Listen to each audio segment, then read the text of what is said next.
हमारे पंढरपुर के श्री नामदेव जी महाराज नित्य जाते और ठाकुर जी को जाकर के रोज बोलते, ठाकुर जी मेरे घर कभी जीमने आओ। श्री विठ्ठल भगवान ऐसे खड़े रहते। नामदेव जी रोज जाते, बोले मेरी मैया इतना बढ़िया प्रसाद बनाती है, ठाकुर जी जीमने आओ। तो नामदेव जी से कभी कभी ठाकुर जी बोलते थे, ठाकुर जी कहें पूरी दुनिया यहीं लेके आ जाती है, तू भी लिया यहीं पे, हम यहीं खड़े यहीं पालेंगे। बोले नहीं, मेरे घर आओ पाने के लिए। तो ठाकुर जी बोले मैं तेरे घर पाने जाऊंगा तो यहां पे कौन खड़ा होगा मेरी जगह, लाखों लोग दर्शन करने आते हैं। नामदेव जी बोले आप भगवान हो, सर्वसमर्थ हो, कोई व्यवस्था कर लो अपनी। भगवान बोले ठीक है कर ली हमने व्यवस्था। बोले क्या व्यवस्था है? बोले मैं तेरे घर जाऊंगा पाने, तू मेरी जगह खड़ा हो जा। नामदेव जी बोले ये कैसे हो सकता है? भगवान बोले सब हो जाएगा, बस आज एक काम करियो, रात्रि में जैसी शयन आरती हो, शयन आरती के बाद छुप जाइयो पीछे आके, देखो ठाकुर जी की लीला। ये सत्य घटना है श्री नामदेव जी महाराज की। नामदेव जी छुप गए। रात्रि में शयन आरती के बाद जैसे कपाट बंद हुए, ठाकुर जी तुरंत मूर्ति मंत्र खड़े थे, मूर्ति से सहज हो गए और सहज उतर गए अपने आसन से। और नामदेव जी कहा तुम खड़े हो जाओ। खड़े हो गए नामदेव जी, बोले ऐसे खड़े हो जाओ हमारी तरह। हो गए खड़े। अब ठाकुर जी उनका श्रृंगार कर रहे हैं, अपनी जैसी पगड़ी पहनाई, अपनी जैसे वस्त्र पहनाए, अपनी जैसे पूरे हाथ पाम कर दिए, कहीं से काजल ला करके हाथ पाम में लगा दी, बिल्कुल कारे बना दिए नामदेव जी। और नामदेव अब हम जा रहे हैं तुम्हारे घर प्रसाद पाने, 2-4 घंटा में मंगला आरती होगी, खड़े रहना यहीं पे। और सुनो 2-4 बातों का ध्यान रखना। क्या?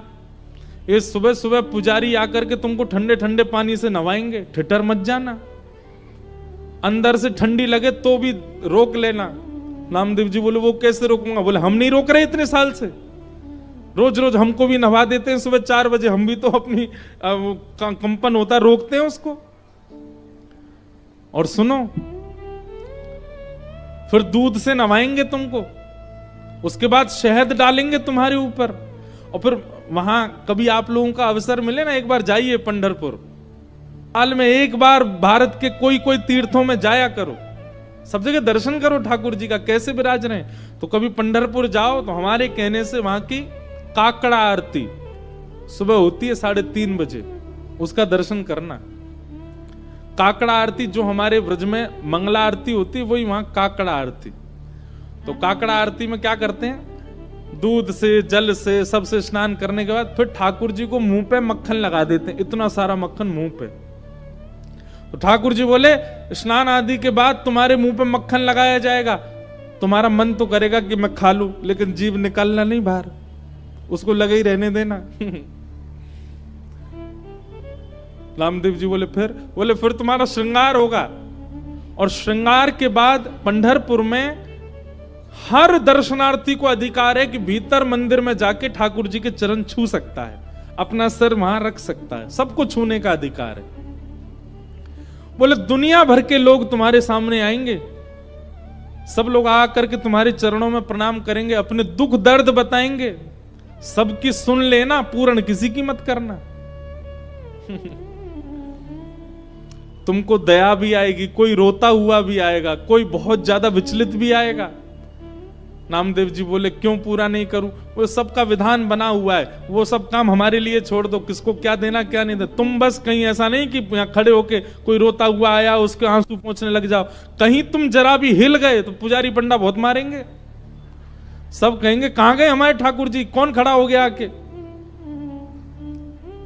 नामदेव जी बोले जो आ गया, बढ़िया निमंत्रण दिया भोजन का, मैं तो बंध गया यहाँ पे।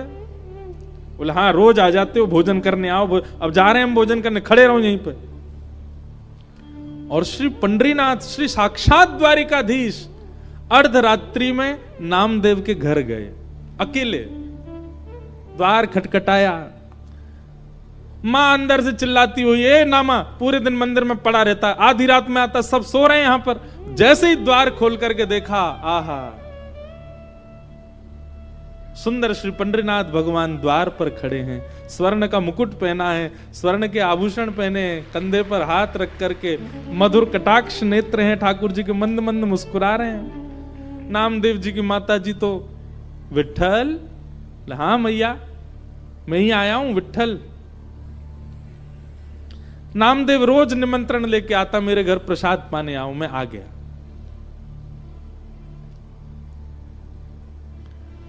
नामदेव जी की माता जी ने चूल्हा रात में चेताया, खूब बढ़िया बढ़िया प्रसाद बना करके ठाकुर जी को अपने हाथ से पवाया।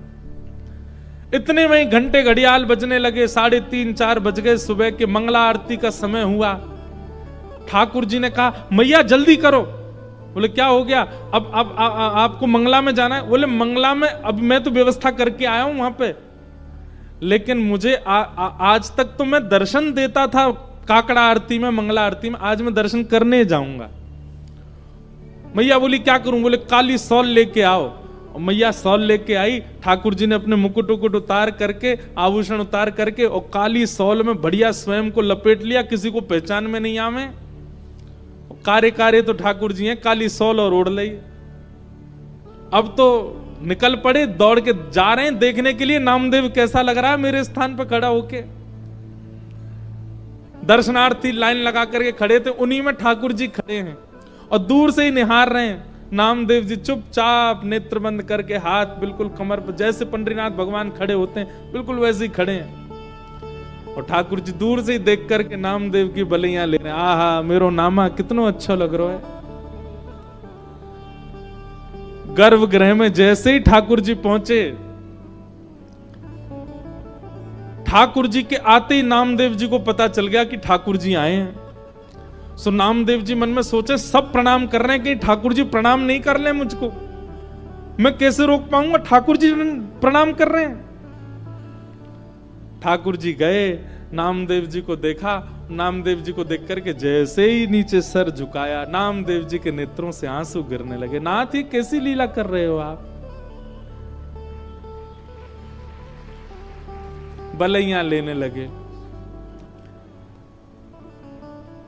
अद्भुत हैं बंधुओं ठाकुर जी। ठाकुर जी जैसा प्रेम कौन कर सकता है? अपने भक्त को अपने स्थान पर खड़े होकर उसके दर्शन करने आए हैं।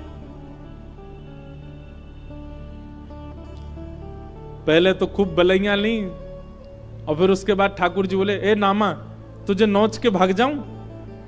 तू जोर से चिल्लाएगा, पंडित पुजारियों को पता चल जाएगा। नामदेव जी बोले ऐसा मत करो, मैं किसी को बताऊंगा कि आपने मुझे खड़ा किया, कोई मानेगा और नहीं। ठाकुर जी चिढ़ा रहे हैं नामदेव जी को, नामदेव जी घबरा रहे हैं। ऐसी लीला, इसको कहते हैं रास। क्या कहते हैं? रास। ये लीलाएं जब ठाकुर जी आपके लिए सहज हो जाते हैं, ठाकुर जी आपको प्रायोरिटी देने लग जाते हैं, ठाकुर जी आपके लिए यह भूल जाते हैं कि वे परमात्मा हैं, इसको कहते हैं रास। रास का मतलब नाचना नहीं होता। रास का मतलब इन गोपियों के लिए ठाकुर जी सहज हो गए, इन गोपियों के लिए ठाकुर जी ने अपना परमात्म भेष त्याग दिया, इन गोपियों के लिए ठाकुर जी सरल बन गए, दीन बन गए, इसीलिए उसको रास बिहार कहा। और वृंदावन में रास नहीं किया ठाकुर जी ने, महारास किया। महारास मतलब आज तक ठाकुर जी महारास बिहारी हैं। मतलब आप जाकर के प्रस्तुत करो, आज भी ठाकुर जी अपने पाषाण भेष को त्याग करके आपके लिए सहज होने को तैयार बैठे हैं वृंदावन में। ये केवल वृंदावन में और कहीं नहीं।